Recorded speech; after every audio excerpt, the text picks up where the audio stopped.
Greetings, and welcome. To get us started, we're going to start with a sit for about half an hour, after which we'll get into formal announcements for the rest of the evening. Did you just tell them that traffic is kind of bad? Exactly. We're hearing that Seattle night traffics are not the most friendly this evening, so part of the sit is to buy time, but also to get us to settle in. So I'll be back here in about half an hour with more announcements.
Nothing more wrong with the club on your part.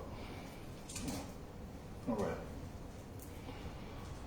Well, I'm very happy that you guys are here. Should I push the button here? Oh yeah, on the video. Make sure that it is, Here you go. Perfect. yeah? Yep, you got it. So, I'm very happy that you guys have came here to see me, and I'm happy to be with you guys. It's been a long time. It's been about 3 years and a long time after that. So I'm really happy to be here to share with you guys everything that I've possibly experienced, things that I've seen. Don't be afraid to ask any question. If I know it, I will answer. If I don't, I will tell you I have no idea. We are going to sit in meditation because from what I understand, people are still coming. So we'll sit in calm abiding, not grasping for anything, but just happy to be with each other today. Because there's a lot of things we could be doing that we're not. We sacrificed to be with each other today, so let us think and share that, radiate that, and be that with each other. Just be happy, be calm, observe your breath, observe your thoughts, and just speak. I'll start with 3 bells after the introduction, and I guess we should meditate for about half an hour. I'm not sure how this timer really works. Oh, hi you guys online. I'm not ignoring you. And I hope you guys can hear me well, and I'm really happy for you guys also that you're here with us today.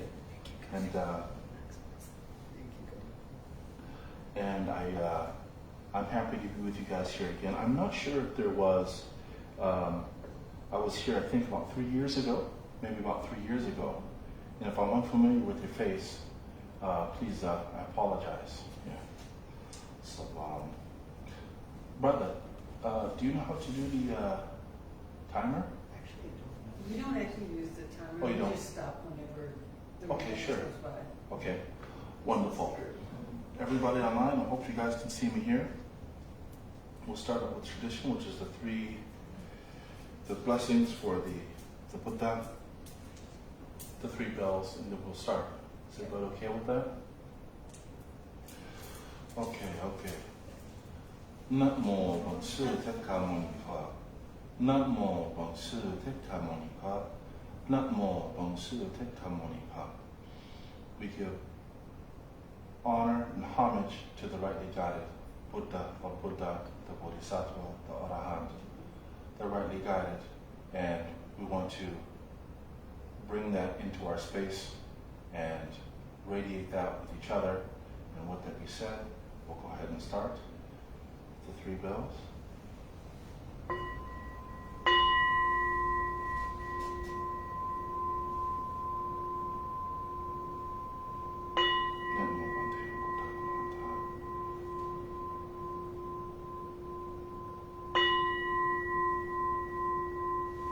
Get yourself seated, situated properly in a comfortable position, and we shall start.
May the merit from this practice be shared with all beings everywhere, inside of our hearts, inside of our actions, in our deed we share with everyone. May the discipline in all sentient beings be fully realized, the path of the Buddhahood. May the steps that we take be the good deeds that we make. The ground is hard and the water is deep. May this merit be what will not make us weep. Amitabha, Azidabha, Sadhu, Sadhu, Sadhu, Sadhu.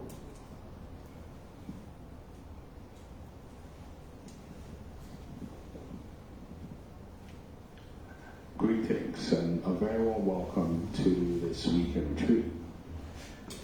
My name is Nalatisi. I'll be your core events manager together with my Dharma friend Nina Laboy, which means we're your air flight control folks. If you need any help, guidance, just reach out to us. Before I introduce Bante and turn it over to our guidance teacher, Toire, a few announcements. Is anyone in the room here for the first time? Okay, a couple of folks. And for those who've been here for a while, this would just be things you've heard before. So I want to start with important details. Restrooms. When you walk out through these doors, make a left, 3 doors down, you'll find 2 all-gender restrooms. Another point, as is typical for most meditation halls, no drinks are permitted in the hall, nor are shoes, and so please kindly adhere to that. Additional details on parking and so forth will be made available throughout the weekend, so stay tuned.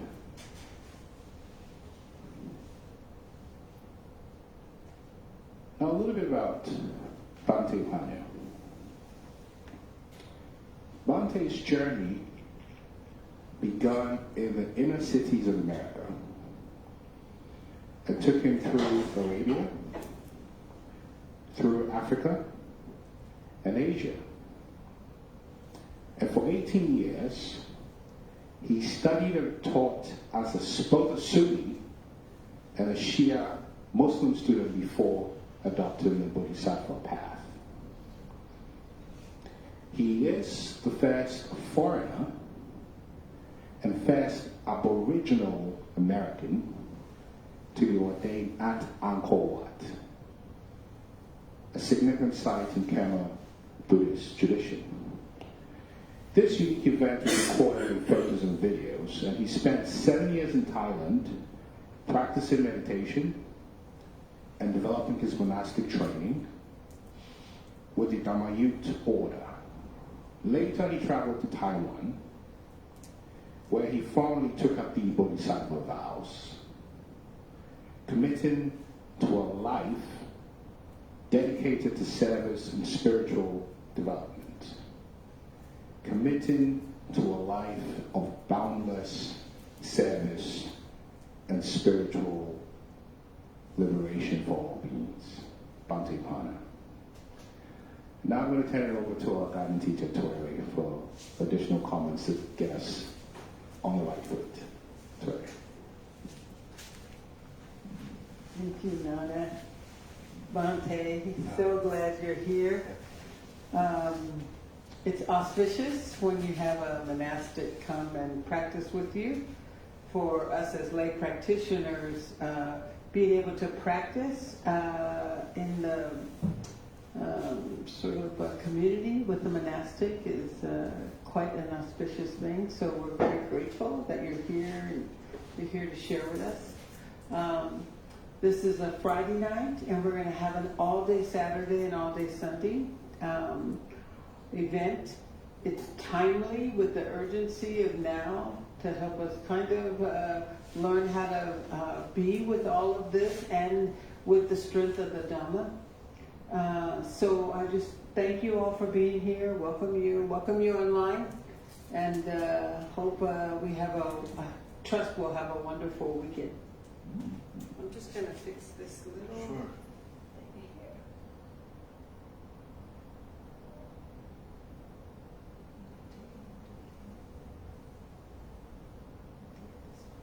There. you. That's a lot better. Yeah, thank you. Thank you.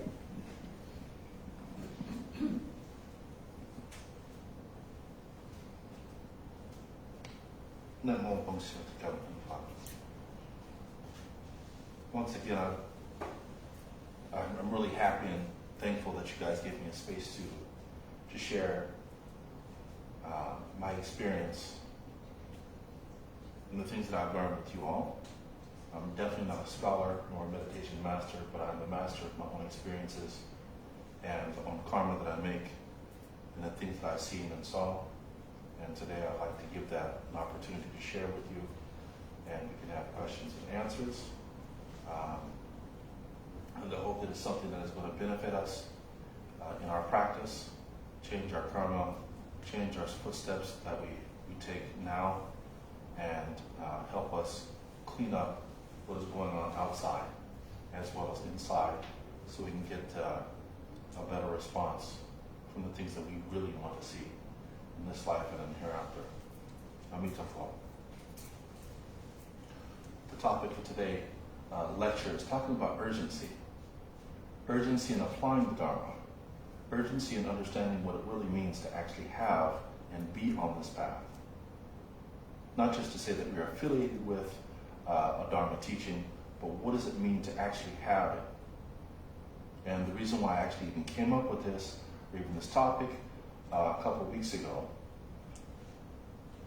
I really deeply thought about this question. I had a severe back pain. I don't even know how it happened. My mattress was terrible. A really thin mattress, but I'm a heavy guy, so it put a big dent on the little mattress. And it ruined my back, man. Oh my goodness. Had a bunch of backpacks on. I was going to Thailand. All of a sudden, shooting pain up my back. I couldn't even roll off of the ground to stand up. I needed assistance to be able to walk, and every few steps, sharp pain almost threw me to the ground. But it's really funny because human beings, we always forget our responsibilities when we're in good health. We forget our objective when we're in good health. We forget whatever it is we're supposed to be doing until we are paralyzed, crippled, or in a state where we're not able to perform our duties. Then we remember, oh, that's what I was supposed to be doing. And that's what happened to me in general. I thought about all the times that, all the time I wasted when I could have been meditating. I could have been looking up, researching. I thought about all the times I could have been doing charity, helping people, sweeping the temple, just your basic, normal, everyday things, or your things that are going to help propel you in the practice. I was in there bedridden for 4 days, and I sat there and beat myself up. I said, I had good health for such a long time. I had a clear mind for such a good amount of time, and I was not doing my responsibilities until now. I can't do them. And I said to myself, this is a really good lesson for you. I'm actually glad that your back is hurting you right now, because now you remembered your path that you're supposed to be on. It's not to be sitting there indulging in this false idea of time. We don't have time. Time has us. We do not have any time to be procrastinating, playing around. What do we think we're going to live forever? No, we're not going to be living forever. We know that. As uncomfortable as it is to talk about, it is a reality that we must materialize in our speech, our action, and our mind and our thoughts. That every second counts. Every moment counts. Every time we procrastinate, we're telling ourselves we're not ready for nirvana. I want to do something else. I'm not ready to liberate because I want to go to Jimmy John's. They didn't sponsor that comment. So our purpose is to create an atmosphere where we are no longer afraid to put the practice, the application of the Dharma on the side. So that is what fostered this conversation of urgency of applying what it is of the Dharma, whatever aspect of the Dharma, the parties or whatever it is, apply it now. People are depending on you. You are depending on you. You are depending on you to lift yourself up. You are depending on you to radiate that love, radiate that compassion, and send it outside. We can look outside and see what's going on. That is a manifestation of us not doing the proper job that we need to be doing. People need our love. People need our compassion. Now, we don't go out there bashing people over the head with what we know from scriptures and things like that, but we show them. We blind them with the light of love, compassion, and kindness. We work and we walk in the footsteps of the Buddha, the Arahant, and the Bodhisattva. They're depending on you. They have lost hope that someone is out there doing what they wish they would saw when they were younger, wish what they saw before they got in the situation they were in. You are that person. So do we have time to procrastinate? No, we don't. We don't have that time to procrastinate. We can't wait until we're old. We're already old. I know I'm old. 46 years old. I might not look it. I cut all the gray hairs off this morning. But we're getting there. Brother, I know your kneecaps is hurting. Right? Yeah, we're feeling it. My back has been hurting. And the longer we go on, we start to realize and see that we're having those ideas. I should have did that when I was younger. I should have did that when I was younger. That's a warning sign. That's telling you right there. And there's other signs you can tell. We have a lot of anxiousness in our behaviors and our actions and our choices. That's there's a turbulence that's going internally inside the mind. It's trying to tell you need to hurry up. But if you have wisdom, you know it's not hurry up and choose and buy and indulge in greed, indulge in tanha, which is craving, or chanda, which they call a grasping. It's telling you to hurry up and do more good deeds, improve your merit, change your karma. It's knocking on your door. Life is always continuously changing. Even though we have these receptors in our mind we have receptors in our mind that try to block out that image, but it's there all the time. How? Look at the tree. It changes color every season. The leaves fall right off of that tree right in front of our face. It gets hot and then it gets cold. Our children, they start off small, and by the next month they're taller than they were the last month previously.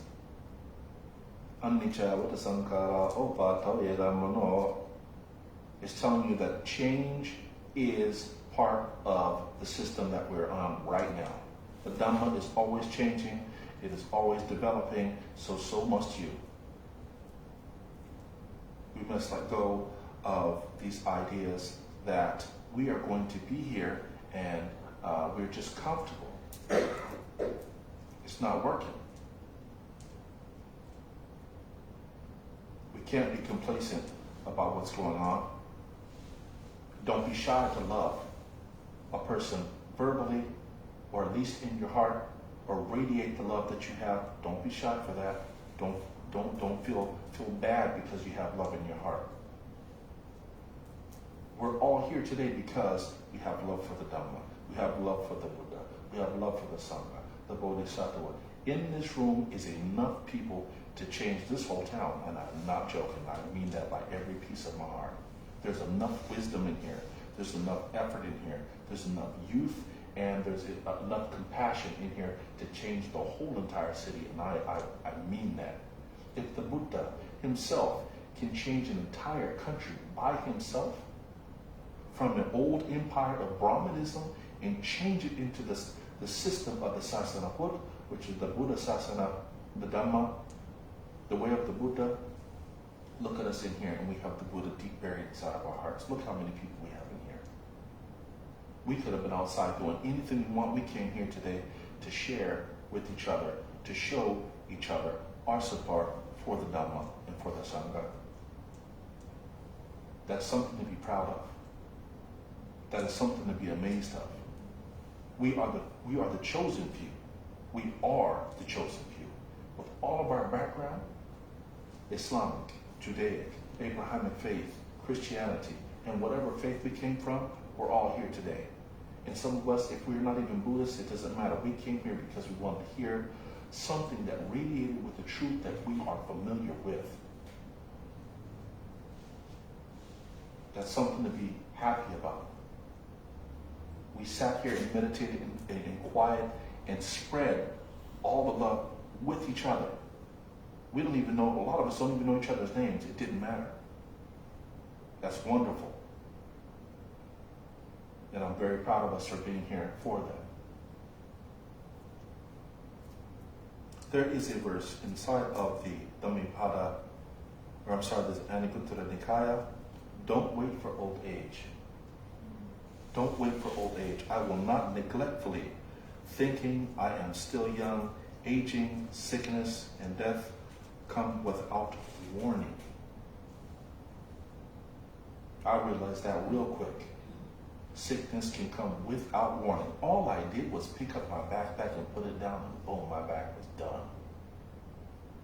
And I said to myself, I regretted all the time that I had spent messing around, farting around, doing what I was not supposed to. I couldn't pray with the group. I couldn't do chanting with the group. And every time I wanted to go with the big masters, I couldn't go. I told them I couldn't eat with you guys. I couldn't do nothing. We know that living in a state of regret is suffering. Why do we cause ourselves to suffer? Why? Why do we think we need to suffer? For what? You get no reward from that. We're all guilty of it. The Dhammapada verse 21, mindful among the heedless, awake while others dream. Such a wise one advances like a swift horse, leaving the slow one behind. When we took on this path, when we took on the message of the Buddha as being a pinnacle of wisdom, we told ourselves we are going to follow the Buddha because he is the light that shines in the darkness, away from that in which was heedlessness. What is heedlessness other than forgetfulness? What is heedlessness other than knowing exactly what the path of righteousness is in doing the opposite? There is a word in the Arabic language, which I'm familiar with. It says that for the word for human is called insan. Insan is also the word for insan is also the same as the word for something that forgets. A thing that which forgets. So the thing for a human being, they call it insan, a thing that always forgets. He forgets what he's supposed to do. He forgets his car keys. He forgets his job title. What is that other than heedlessness? Heedlessness also is ignorance. Avijja, if you want to say it, Pali avijja, which means someone who's always forgetting. He forgets everything. Ignorant. It said that also in the Dhammapada, it says, awake while others are dreaming. Awake while you are dreaming. We don't want to live in a state of dreams. Dreams are a mirage. Dreams are like a placebo effect. We don't dream. We bring things to life. The Buddha didn't have a dream. He had a destined goal. He didn't have a dream. He manifested that through his will, through his karma. He saw exactly what needed to happen. He had this breakthrough. He had the breakthrough. As soon as he left his castle, he started to see what? He saw old age. He saw sickness. He saw death. What else did he see? He saw a sage. And he started to ask questions. He was like, what is going on here? I never saw this before. He lived a very sheltered life. And we all have these moments of breakthrough called salaka. It's like a breakthrough where you knew that this is no longer going to suffice me on the path of spirituality, no longer going to suffice me on the path of righteousness and footsteps of the divine. I know I had one. I'm sure all of us here have had that breakthrough moment. I can't be out here messing around. I can't be out here over here doing this and that. People need us. We are the chosen few. Remember, always take that with you. Let me go ahead and scoop one scoop here.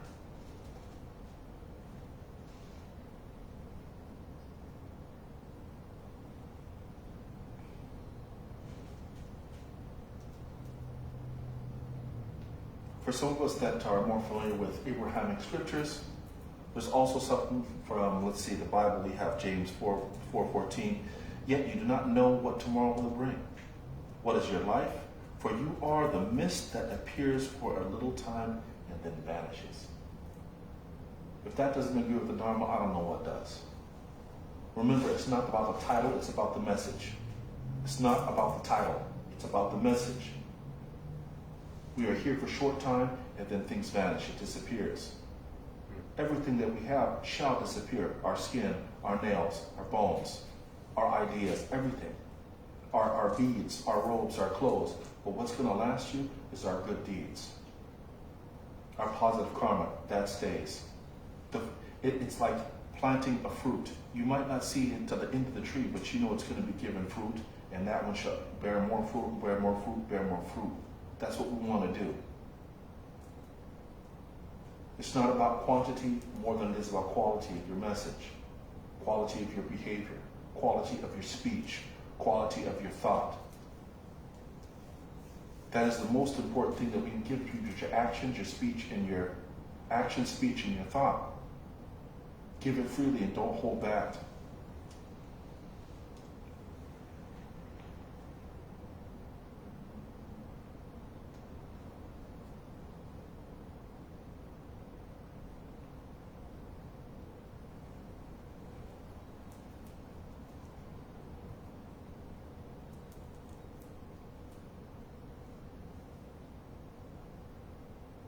The urgency in applying the Dharma is something that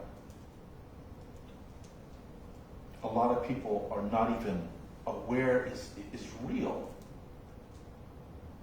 We are very blessed to even accept the message of the Dharma. There's people that come in contact with you daily, our family members, our friends, our parents, and they will never be able to understand what it is to have the light of the Dhamma, the Buddha, inside of them, for them. But since we do have an understanding of metta, karuna, compassion, mercy, we feel sorry for them and we try harder. Not just with words. Words are tiring. Nobody wants to hear you preach at them all day. They want to see it. They want to feel it. They want to see it. And it is from that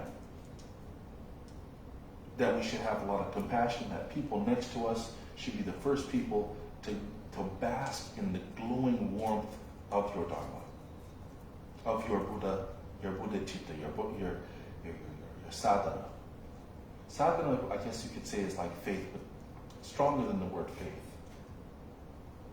Pali language sadhana is like your, I'll just for sake of lack of a better word, just say faith. Your warmth, put it that way.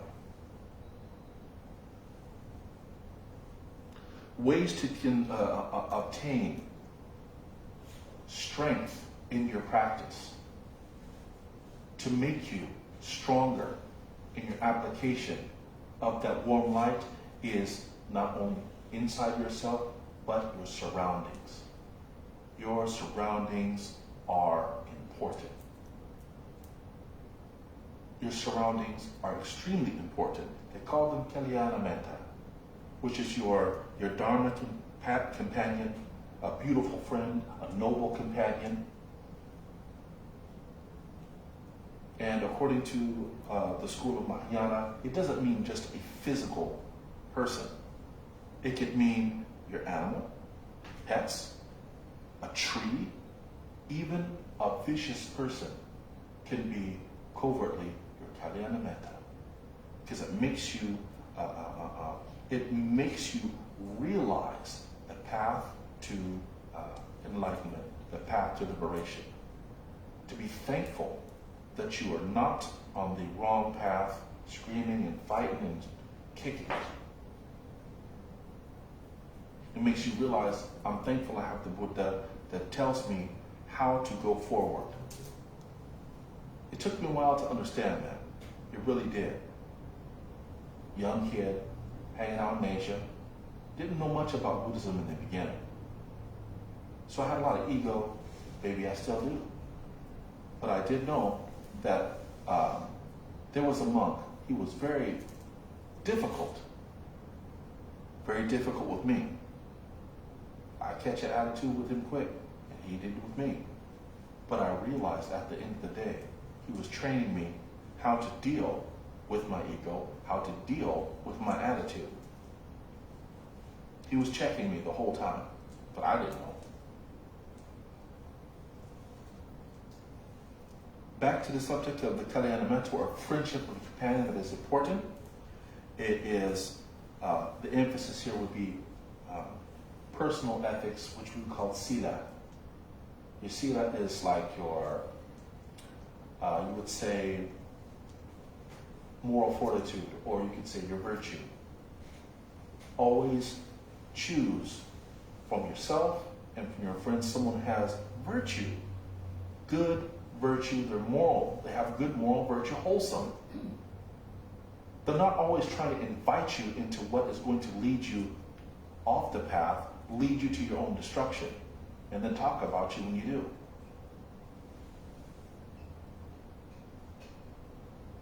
A person who is encouraging you, or a person that is and has practiced the path of renunciation. It doesn't mean that he just picked his bags up and lived in a mountain, but he renounces his own bad habits and can help you when you're trying to do the same. So it's like being with somebody, it's being with somebody who's also on the same path as you. You encourage each other. A candle lighting a candle that is lighting another candle. This is the type of renunciation. Not encouraging you to be indulgent. Indulgent is why we're here in the first place. That's why we keep reincarnating over and over and over back in this world. Aren't you tired? I'm tired. You want to come back here again and do what? Play around with what's going on? No, I don't want to come back here again. And if you do come back here, I hope that I am better in a position to help others.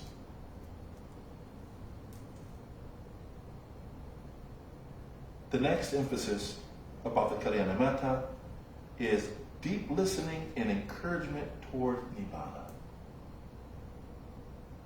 And for some of us that have trouble understanding what Nibbana is, a deep listening and encouragement to make you a better person, to be closer and be better on the path of morality.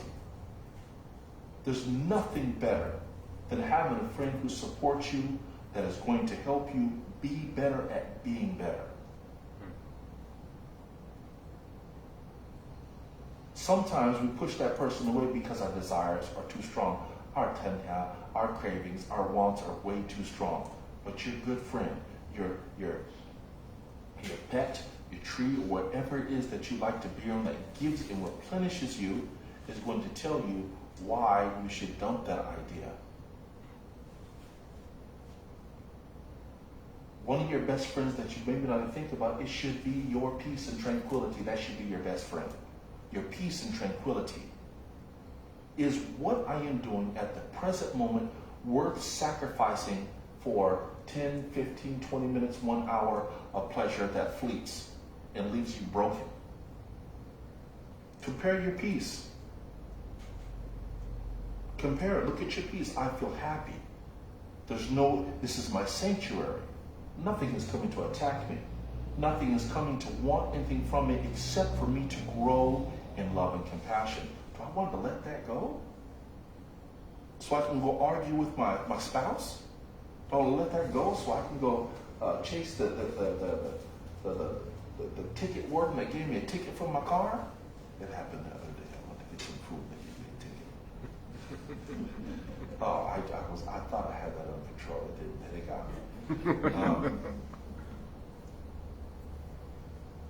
Another emphasis is going to be on one-on-one monastic friendship. So that could be with your meditation teacher. That could be with your, some of us that follow Vajrayana, maybe your guru. It could be your mom. So that one-on-one friendship, whatever that your friendship group is, make it strong. Make that a point to remember. One-on-one monastic friendships, people you can meet inside your temple, your pagoda, your church, or whatever it is that you're near. When I was living in Thailand, I was so remote. I was so far. My best friend, I know you're gonna think I'm weird, my best friend were the trees and the trees outside, nature. I couldn't speak Thai well enough, their dialect was really far north, and there was like 3 people in the temple. The 2 people in the temple were really, really old, and the way that they spoke Thai was, older. I spoke like a young person. I couldn't understand what they're saying. So the best thing that I could do was make friends with nature. It's not like I was out there talking to the trees. No, I was talking to the trees. I was talking to the trees. But I observed nature the most. That was the only way I can get my true Dharma lesson. I said the only way for me to stay sane is to imitate the tree. The wind would blow strong, and the tree had bent. It swayed with the wind. It didn't resist. It understood that the wind was blowing, so it bent and it swayed with the trees. And what happened when that happened? The old leaves that served no purpose for the growth of the tree, it shed all of the old leaves. I said that I need to do the same as well. When the tide and winds of change come, then I need to let go of all that thing that keeps me frail, that keeps me all discombobulated and stubborn. I need to let go of these images and all these thoughts in my mind. Let them go. They don't serve a purpose. So let them go. A lot of times we're stuck on things that happened in the past. Happened in our youth. Happened when we were young. Those are like weeds. Where do weeds grow from? They don't grow from the top of the tree. They grow from the bottom. They grow from the bottom. And if you think about the weeds on a tree, they're very petty. They really think that they can pull down a gigantic oak tree.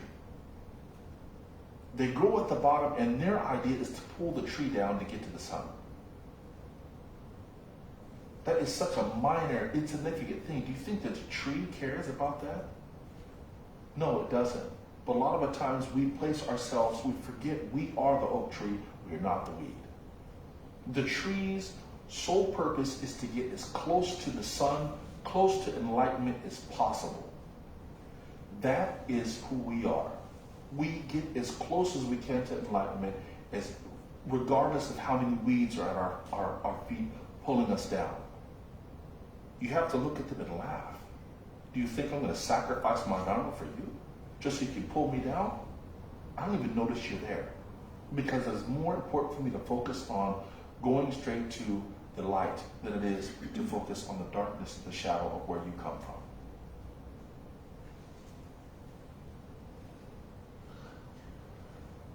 The Upadda Sutta says, Samyutta Nikaya says, by relying upon a good friend, a noble friend, a supreme companion, a person develops and cultivates the noble eightfold path. That is a beautiful sutra. And I'm sure Some of us who are more familiar with the scriptures, says the Buddha, even on himself, he says that a spiritual friend is half of the holy life. A spiritual friend is half of the holy life. You know that. There is no scripture that I know, Abrahamic faith or in the Buddhism, it doesn't talk about a silent sage, or it's talking about somebody who's been that companion that's ushering you to the right path. They've all had them in any spiritual tradition. So it's not something that we're unfamiliar with. We know this. Cling to them. Imitate them. Eat what they eat. Walk how they walk. Even if your soul is telling you don't do that, don't listen. That's the weed. That's the weed pulling you down. You don't need to listen to that. Observe it just like our meditation. When thoughts come and thoughts go. One image comes in, you let it go. Same thing with our own thoughts that are coming inside of our mind not to do better. There's a lot of thoughts in our heads are telling us not to do better when we know. And something that I would love to share with you is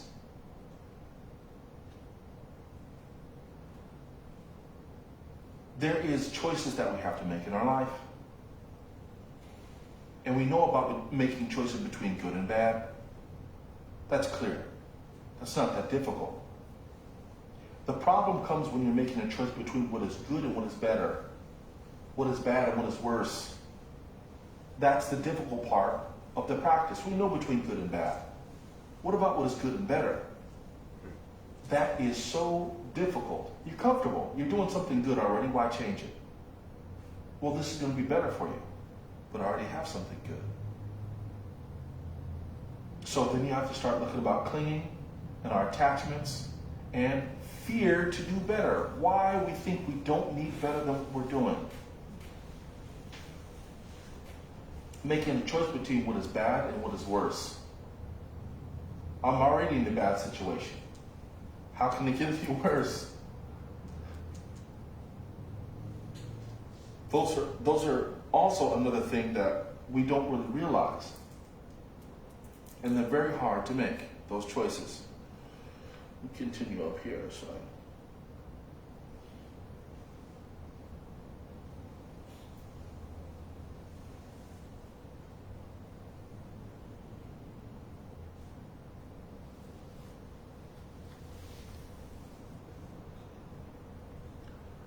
Being around people, being around the companions that practice with all of their heart is the same as a person that stands next to a person that is selling perfume.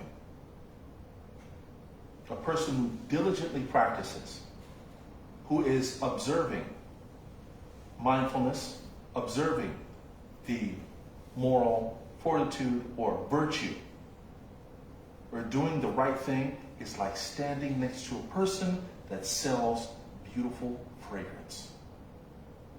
Even you being next to that person, you go home and people start being like, wow, you smell wonderful. It rubs off on you. People can see it. They see your sincerity. They smell it. They want a piece of it. They want to smell like you. They want to be like you. This is why we're trying to get ourselves in nearness to the path of the Buddha. Now, what about the person who stands next to a barbecue grill? You're not even cooking. You're not even that close to the barbecue grill.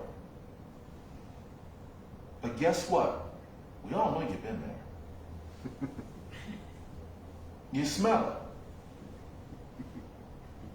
You smell like charcoal. Now, this is the comparison of a person that hasn't been doing the right thing. And those who are clouded with ignorance, they don't understand how you know. Like a small child has been doing something bad in the house, with the wisdom that we have, we're like, you've been in the cookies, haven't you? No. Where all the chocolate coming in your face? I don't know. No, we know where it's coming from. But you don't know.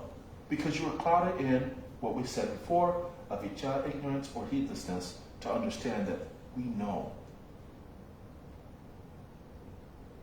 So if someone is going to know something about you, know that you smell good and that you radiate the love of the Buddha. That's what we want people to know. We radiate what is righteous, what is going to benefit someone outside. You can change somebody's life just by your being, just by their observance of you can make somebody change their whole life. It happened to me. I had my backpack on, first coming to Thailand. I had my backpack, I had all my goodies in the bag, my perfect shoes, my Jan Sport, I had it all. A small little monk walked by with a shoulder bag, was smiling, contently, happy. I've never seen that before. And here's me with the juice, got the tea, I got this in my backpack, I got this, I spent this money, and I was so unhappy. And here he comes with a robe and a bag, and flip-flops. And I was just looking at him and I said, why does he look like that? He doesn't have anything. I said, I have to follow him. Where he is going to get that level of happiness, and he has nothing. I could feel it from him. That was enough to make me follow him to the temple. Chiang Rai. Thailand, Chiang Rai. So don't think that your efforts are little. Don't belittle yourself like that. You hold the Buddha is inside of you. Don't belittle that. People are watching you. They're depending on you. Yesterday, I'm at Pike Place Market, me and my mom. I went to the store, we bought a little trinket. The people were from Thailand. Said a couple words, hellos. And me and my mom went off our way inside the market. Do you know this guy was following me and my mom, following us all the way through the market until we sat down outside on Pike. And then he came up to me and my mother, and he sat next to us. My mom was like, no, that guy was following you. I was like, what are you talking about? I didn't know. My mom saw him. Sat next to us. And then he started to talk. Where are you from? You speak a little Thai. Asking me all the questions to make sure I was a real monk, you know. I wasn't wearing this, but you know, I wore the whole robe and everything. Then he started to ask me questions. Then he started to talk more, and he was really excited. I gave him a book and told him X, Y, and Z, and you know how happy I was and how I used to be in Thailand. And he was so happy that somebody out there was on the same path as him, looking for and showing and sharing love and compassion in the way of the Buddha. So don't think that what you're doing is little. You can change. He was excited. So don't think what you do is little. People are watching you, and they feed from your light and makes theirs bigger.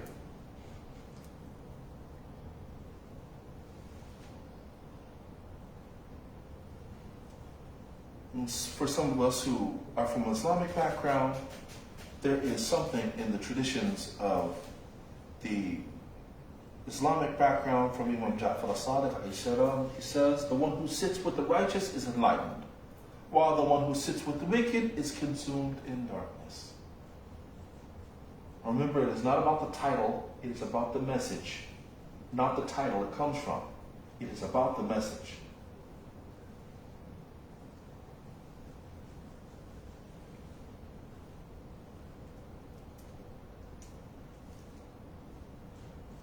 The Lord Buddha says in the Samyutta Nikaya, the world is burning, beings are suffering. If you do not seek refuge in the Dhamma, you will be swept away like a leaf in the wind. You will be swept away like a leaf in the wind. How many people have you seen touch the path and go right off of it? How many people have you seen come into your life and fly right up out of it? come to the center, and they go right outside the door. So we have to sit there and look inside of ourselves. I hope that it was nothing that I did that make that person not feel welcome towards the Dharma. We must have as much compassion as we have. So therefore, when the wind blows, they don't fall off of the tree of the Dharma. They don't fall off the tree of the Buddha.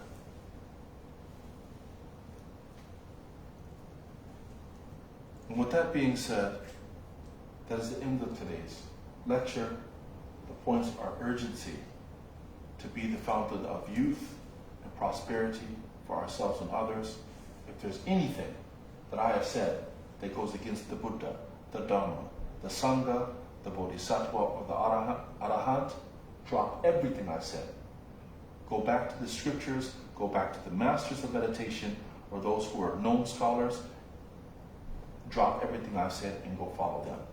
With that being said, Namo, Long Shi, Tikka Munifa, Sadhu, Sadhu, Sadhu, Azirafa, Amitabha, Ashe.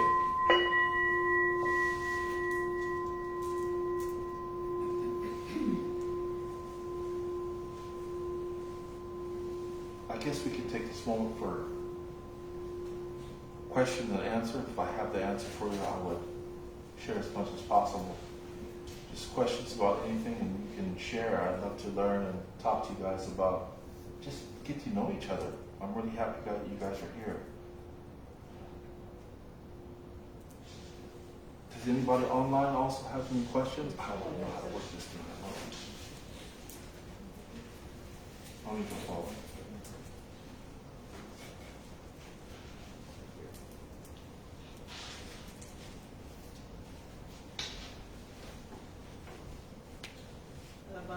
Yeah, I think I'll start with a question. sure.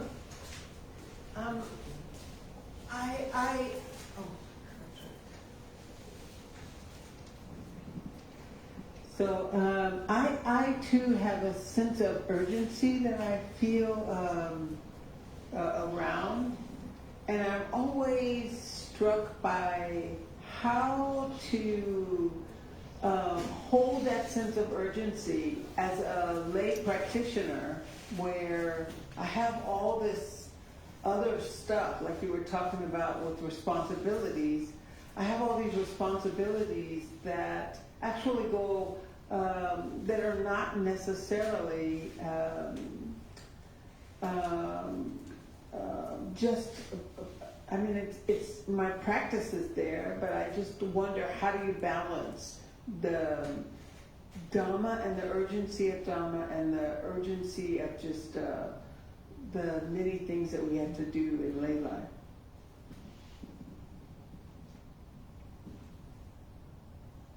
I always, for myself at least, go back to the foundation of the practice. Sometimes we spiral.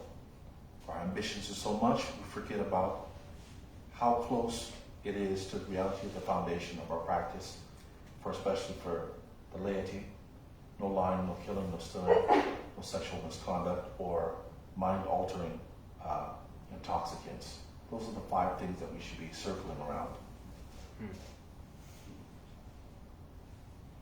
And our urgency is to be upright just for those 5. Those 5 are the pillars of, those are the field goals. So we look at the urgency it is to uphold that and what it is we're trying to achieve, and how close it is to those, how relevant it is to those 5. It is good to be ambitious for righteousness, but sometimes don't let that be a distraction. Don't let that be the good and what's better.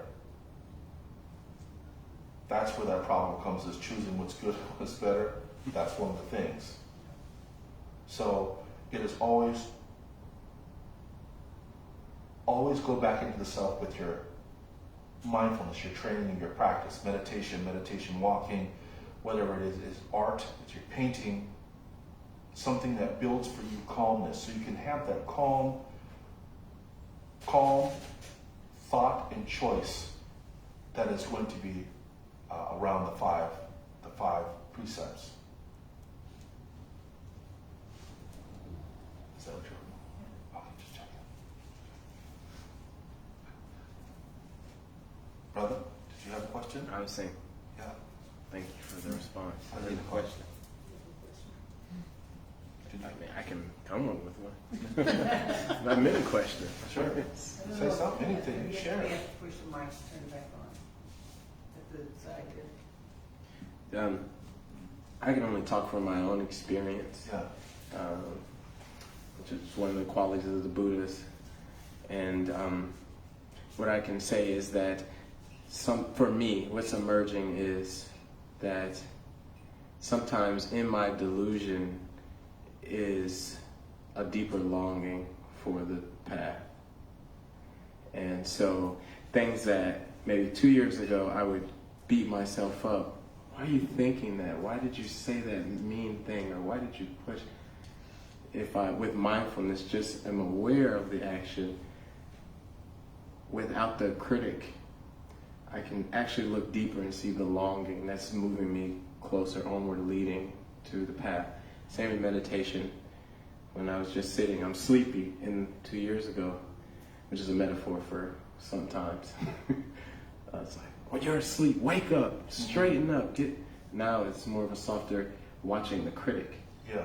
And then I see, no, the awareness of sleeping, that's actually that's pulling me closer to the path. So it's not really a question. I think the word that's coming up for me is confidence, that there's like there's a confidence in the Buddha way that's beyond my trying to beat my mind to conform to the Dharma.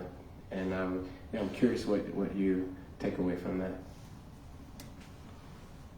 What I've learned within my experience with my own practices, when I used to have these ideas, sometimes they do arise, the readiness to beat myself up for not practicing or wanting to be at a level of clarity in my mind. If you don't watch it, it turns into doubt later. So that's why it's so good to actually listen and just observe. If you see it with wisdom, you hear these thoughts that are saying you should be better, you shouldn't be asleep, how dare you. If you listen to that, what it's going to formulate later is doubt in your practice. You can't do this. And then it comes to, oh, why are you even trying? Doubt learns laziness. Laziness means to in practice. But if you have the skillful wisdom to just sit and observe and laugh at that voice, you'll be able to overcome all those little whispers that tell you you're not when you are. There's so many thoughts that come inside of our practice in our field of meditation, our field of thought, that you could listen to. Why listen to that one? Listen to the best one. Telling us, oh yeah, you're sleepy. I know I'm sleepy. So tell me something I don't know. So you have to always listen to that voice and give it back with humor. It's trying to belittle you. So you need to belittle it by not listening to it. So when it says something to you, all it is say, you are the knower. That is just a suggestion. But when you latch on to his suggestion, that's got you.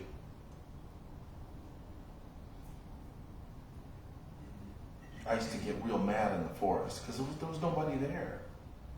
I get really angry, frustrated. I was remote.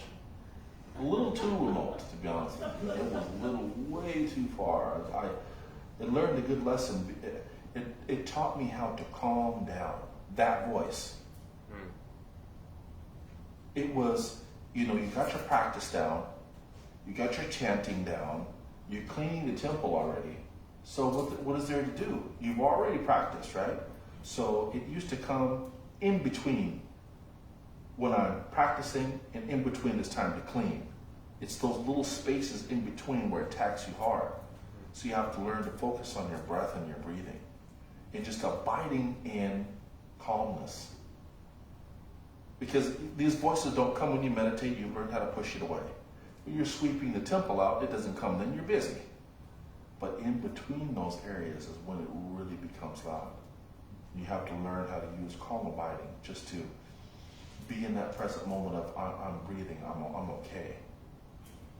I've learned that too the hard was a difficult lesson that I learned.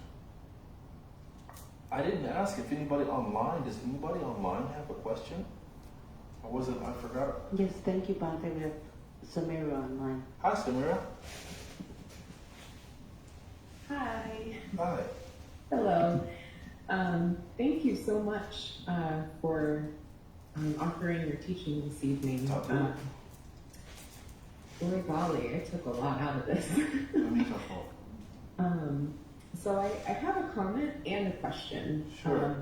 The comment is, you said early on, don't feel bad because you have love in your heart. Yeah. And that really got to me because there are times when I feel so uncomfortable about the amount of love that I want to offer someone. Yeah.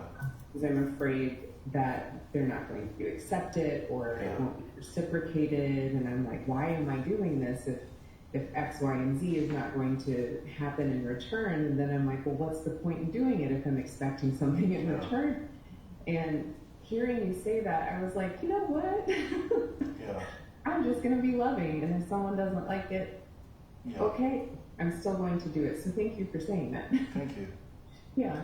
But my question has more to do with friendship. Yeah.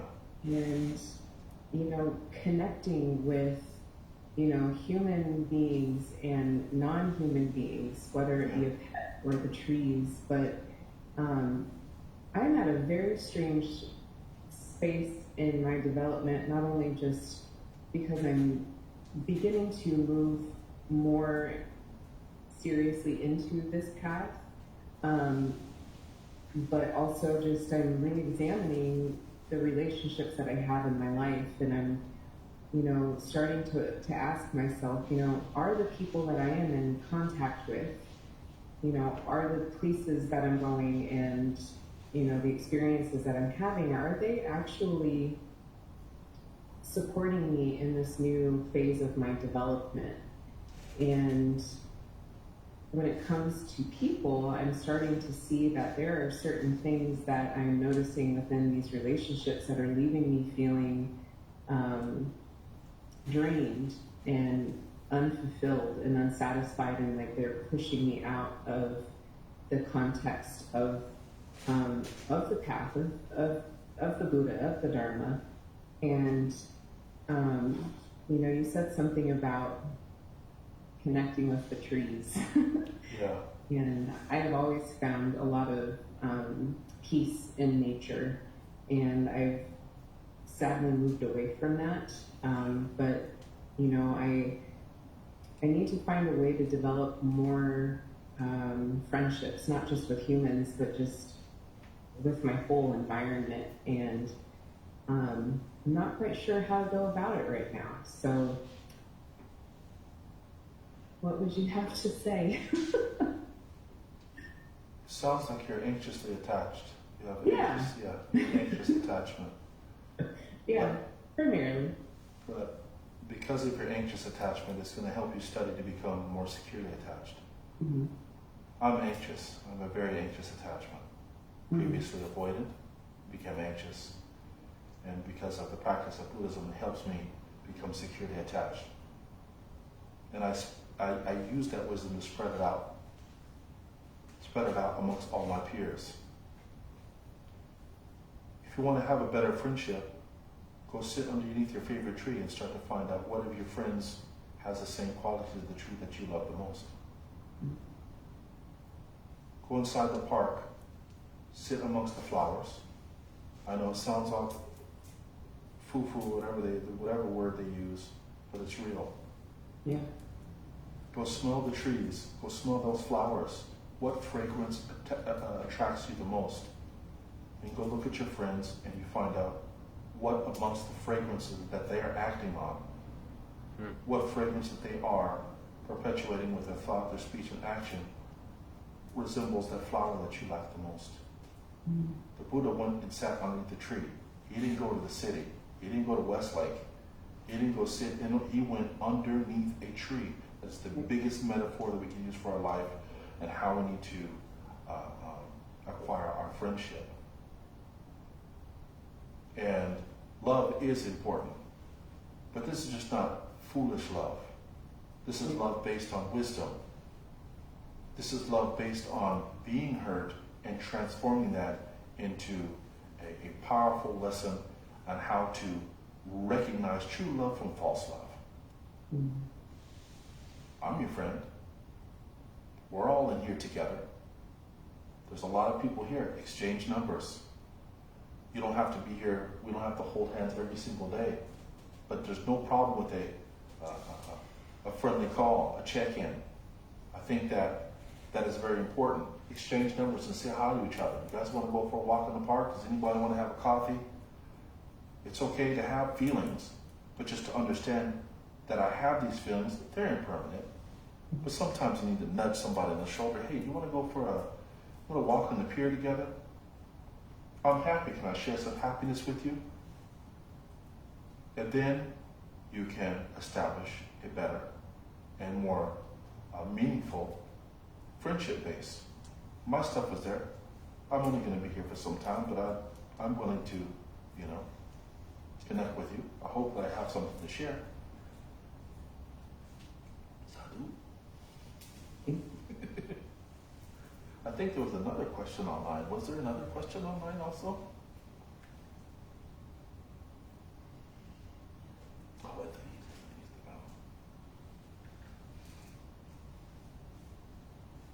think was there any more questions from the audience about anything, experience or anything?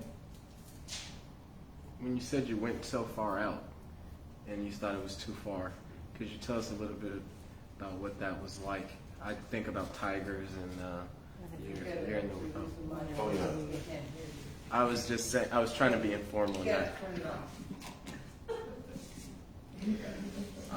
I was trying to be informal and not necessarily ask another question. But you referenced time in the wilderness, and that's really been sitting with me a lot. Yeah. British Columbia. I feel for some reason randomly I've been feeling called to it, and I read most of it's wilderness, as though it has no value.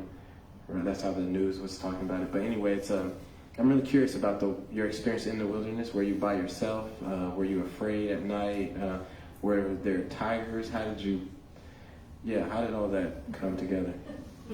I think that's a wonderful question. It happened 2 times. When I first ordained, it was in Cambodia. I was in Siem Reap. And at that time, that was my first experience with the renunciate life. Luckily, I had a small sangha, small group that was helping me out. I lived in this cave enclave. Let me take these off. I lived in this cave. Maybe tomorrow, I'll show you the pictures so you guys know this. I'm going to show you the pictures of the cave I lived in. It was awesome. Okay, it was pretty cool. For the time that I was in. It was difficult, it was challenging, it was something that I needed to understand how to develop wisdom and to see myself. To see what was skillful and see what was unskillful in my thinking, my behaviors, and my actions. I used to be afraid of there's going to be snakes, scorpions, whatever animal. I'm in the rural forest of Siem Reap Mountains, on this cave, trying to be the Buddha. Do you understand? I didn't really know much about Buddhism, but I knew I loved it, but I was in this cave, all right? There was a temple, but we didn't have rooms. It was more like an ashram, more than a straight temple.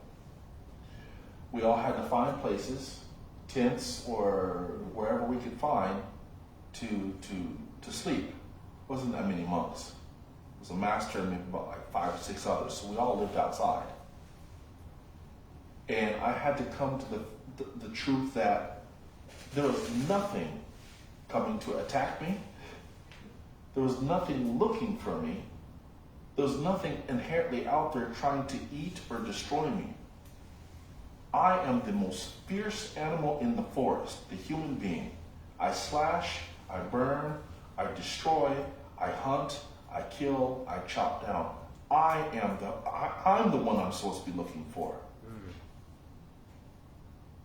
Everything else wanted to stay away from you. It was me. And I had to realize that. And after I had that breakthrough, I said, oh, wow. So that's why you're supposed to be out here in the forest by yourself. So you can see who you really are. You're the fierce spirit. You kill without discrepancy. And once I realized that, it calmed me down.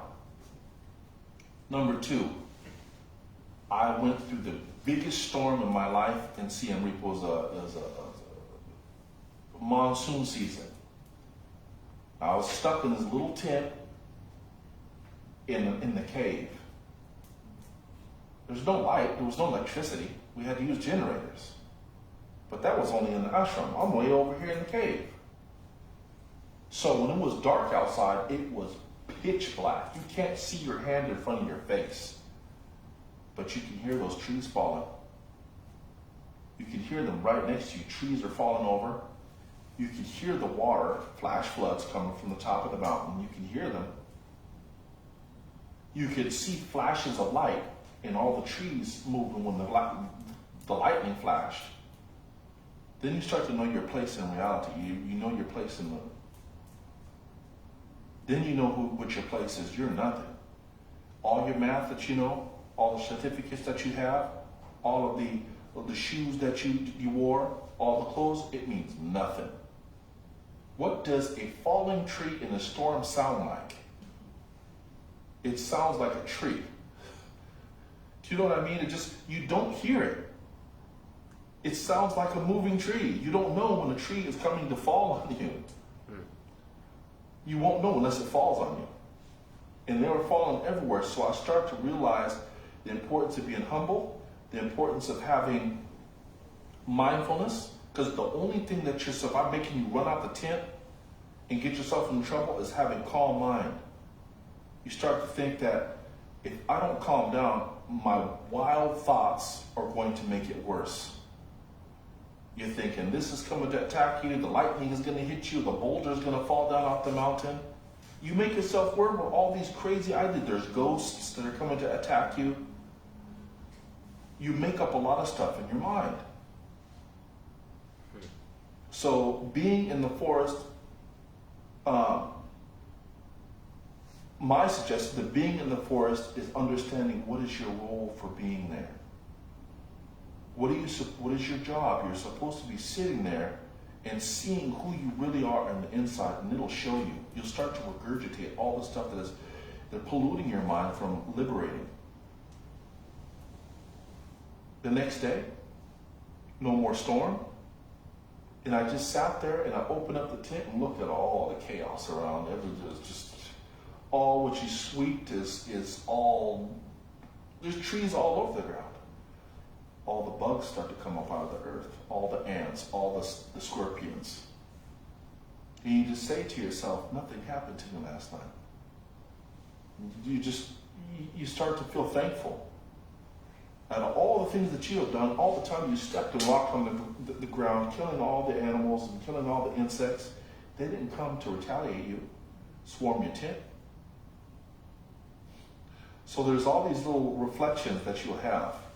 Just being in nature and realizing that your power is being the tree, being whatever it is that moves you towards enlightenment. I hope that answered the question. Profound. I hope we're recording. Oh, some yeah. of them, like, oh man. Yes. Thank you, Hunter, bringing to reality the being in a cave. Yes, I think we have Molly online. Hi, Molly. That's a nice name. Molly Ringwald. Did I remember that? Molly Ringwald? No? I'm not sure. Molly Ringwald. Thank you so much for your talk. It was amazing. I feel like we might talk about this weekend, my question, but it's about, I think like I was trying to think about like the themes of it, which is that idea of urgency, but also like gripping and clinging and shoulds. So you had said something about like not about the message, Like it's more about like sorry, I wrote this down. It's not about the title, it's about the message. Yeah. Well, when it comes to conflict, or it comes to even that sense of wrong or defensiveness, or that idea of clinging and gripping and shoulds, and even just like taking that time, I'm trying to synthesize a lot here, trying to like take that time to relax or for a calm before reacting. How do you do that when it's the clinging and the shoulds and the conflict, like that non-reactivity in those charged moments?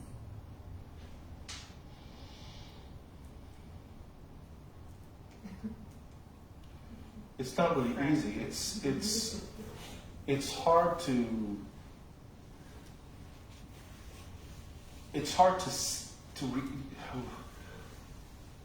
in that moment. It's really hard to remember the things that the Buddha said because they want a reaction right now.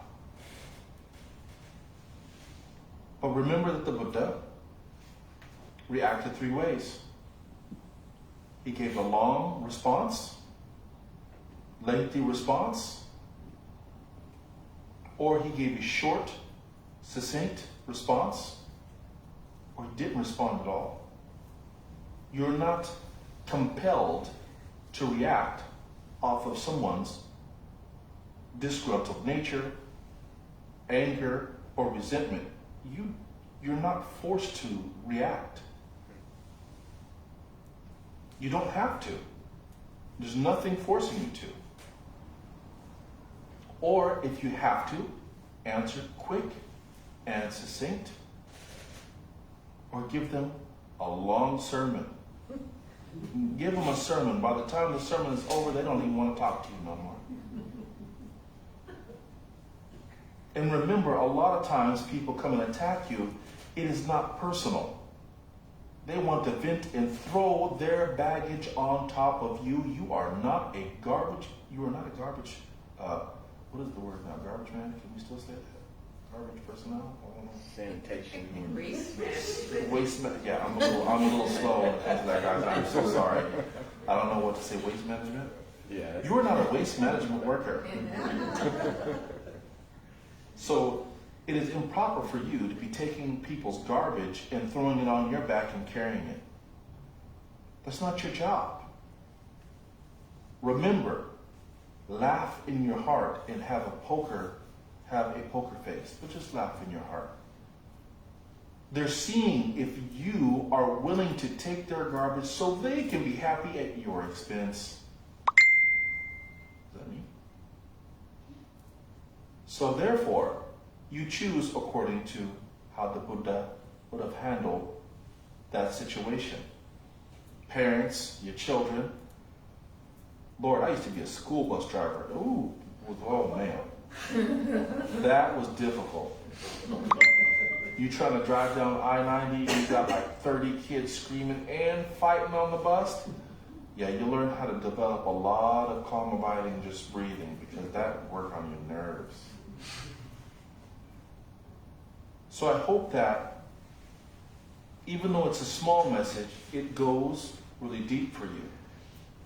That your peace, you're not willing to sacrifice that for the expense of someone else. You're not willing to sacrifice your peace and tranquility and your love and happiness so someone else can make you the opposite. Be calm, because that's what you give and that's what you radiate. Remember, the way to calm the fire is by being water. Opposites attract, right? So if somebody's coming at you with a flame, don't go at them with more gasoline. You got to be the water, right? Oh, Quasimodo right there. Quasimodo type of thing. But that is the truth, though. I hope that answered some of the. You look happy anyway. You want people to take that original? You look all happy and smiling. I like that. Keep letting them have it. Don't let them take that away from you. Look at everybody's in here looking at you right now. Does anybody else have a question on there?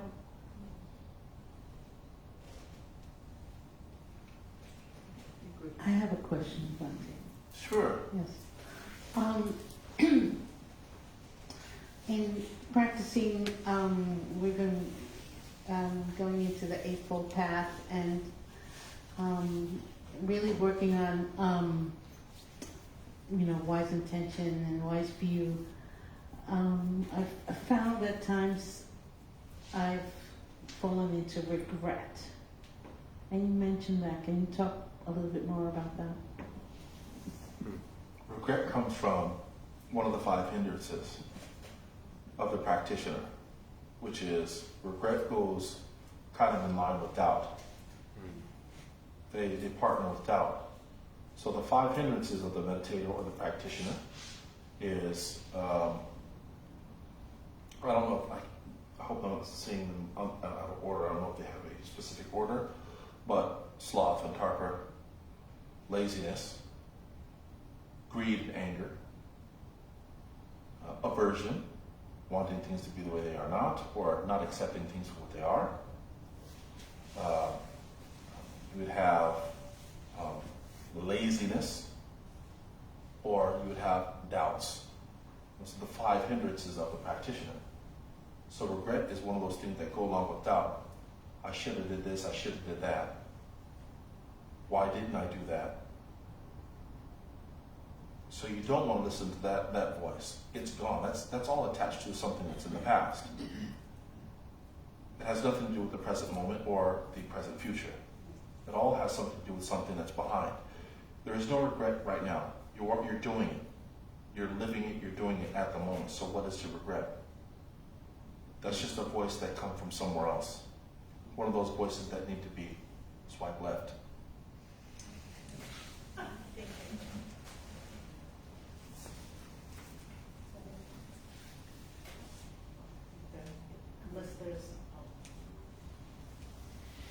If there's any urgent questions, we've come to the end of the evening. Can I talk a little bit about that? Yes, please. I just want to say one more thing, is that Tori's going to talk about Dharma, but I also want to say that we're fortunate of those that are here, and Bante has graciously brought some what did you call them again?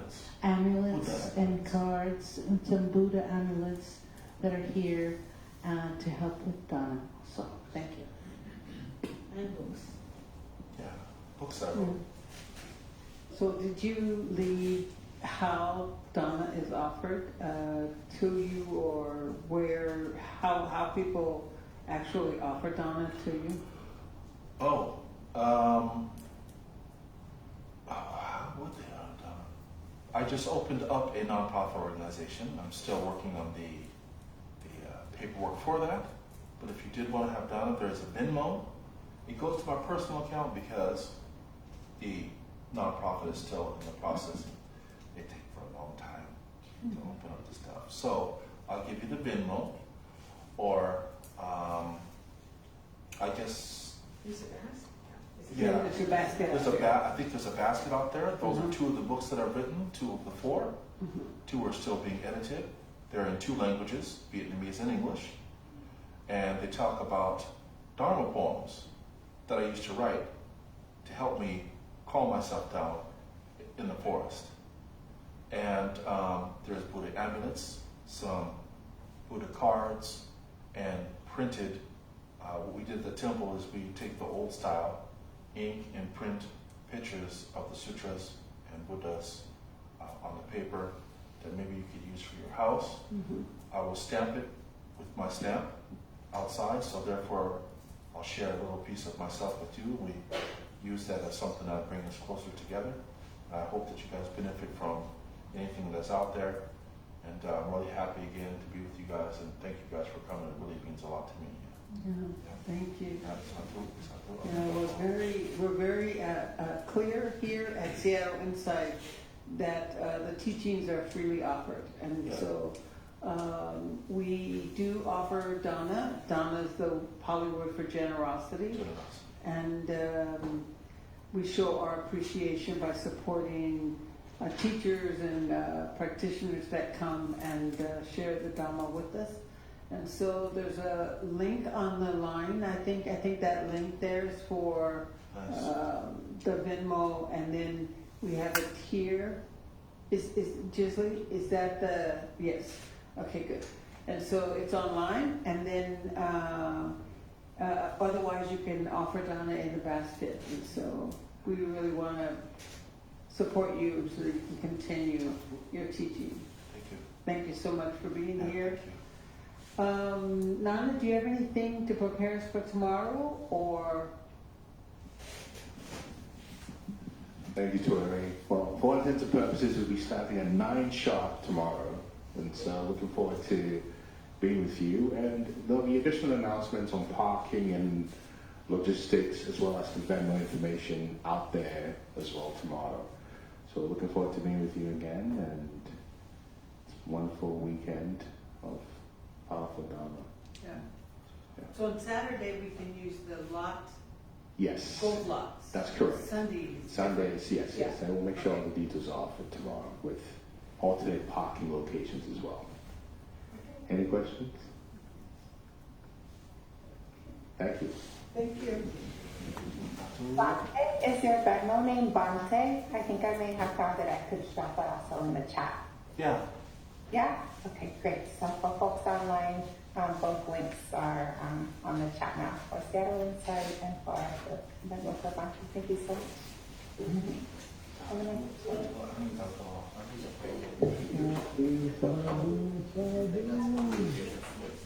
Gratitude, compassion, and appreciation. Humble, yes, yes, yes. Thank you, Bhante. Amitabha.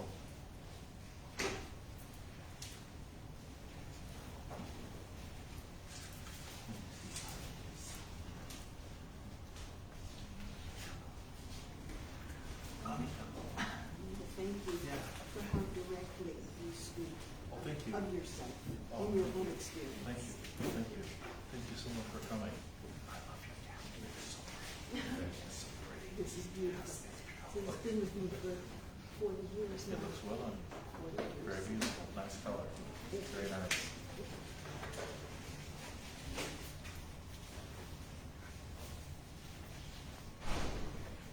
Thank you, Bhante. Thank you, brother. Thank you so much for coming. Thank you. I won't be able to come tomorrow and Sunday with my pregnant wife. Oh, But nice. I will try to Zoom in for parts of the weekend. Sure, man. Yeah, give me a shout out. Say hello, man. Thank you for coming. Really. Yeah, thank you.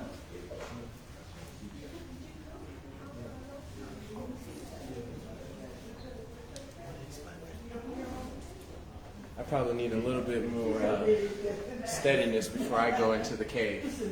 Yeah, it's definitely an acquired taste. It's an acquired taste, that's true. It's an acquired taste. Thank you for the talk. It was Yo. very inspiring, actually. Thank you, Nate. Nate to Nate. My name is Nate. Appreciate you. Nice name. Yep, nice name. Nate to Nate. Okay, what else do I gotta do here?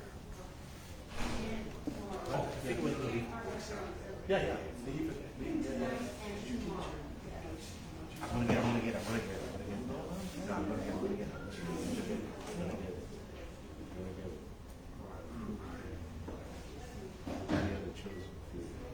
Oh, we are.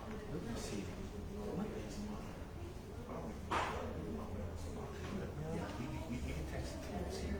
Okay, I think that's mine. And I can print it out. All I need is the name.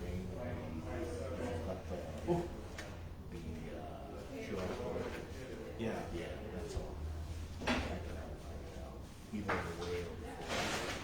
What I was thinking was tomorrow is one topic. I wanted to print it out for people to actually take a read so they can be like, oh, this is the points that we touched upon here. Yes, make it more. Yeah, if you got it, we got it right. Sure. Yeah, sure. Yeah, I thought that'd be more helpful so people will understand what I learned today. This is and that. Just make it more interactive. So, Tori's going to write it out, so we'll just. oh, wonderful. She's in capital. Oh, cool. Cool. Yeah, that'll work. That's perfect.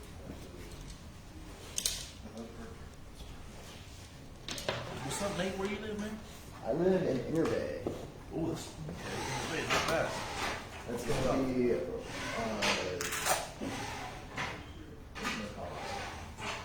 I was in West Seattle for a bit, Yeah. near I can't think of the word. White Center? Yes, I was Alright. near White Center. Yep. And then nowadays I'm in on just south of the Valley Bridge. Oh, nice, man. Nice. I went to Ballard High School. Oh, you did? So Yeah. you're from Seattle. Oh, I'm native. Oh, Canada. I went to Ballard High School, and I went to Seattle Central Community College. Oh my gosh. Yeah. Through and through. Oh, yeah, but I've been gone for a very long time, so. Yeah, I've been gone for quite some bit.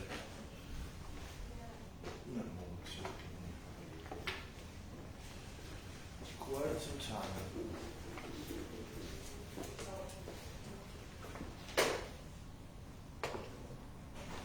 Now I want to sit in a cave. That sounds like a good time. It's still there. I got the picture. I'm about to, since you guys are here, I'm about to show you. It's on my phone. I'm about to show you. Really? Yeah, yeah. I am very interested. I'm very interested. It was the most, dude, it never,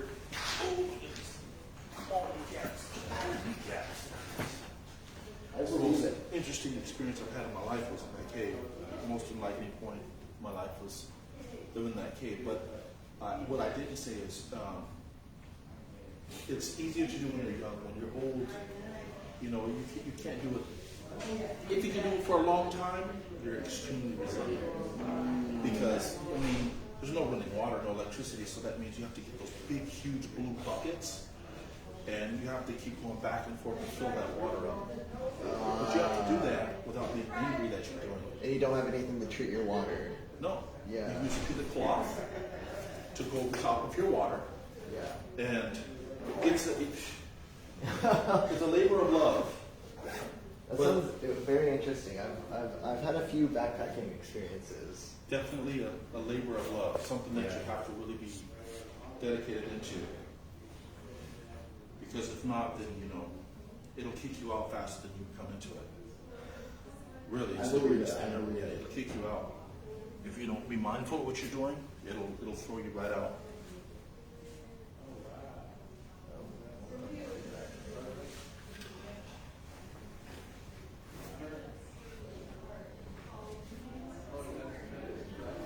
Okay.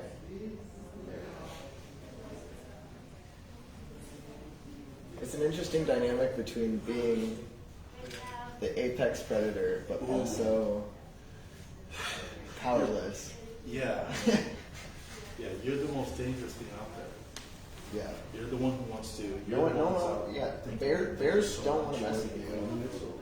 No. What was that name? I said, bears don't want to mess with you, right? No. I mean, if they hear you. Unless you're between you and them and the cub, Oh, yeah, that's different. they don't, they don't want to mess with you.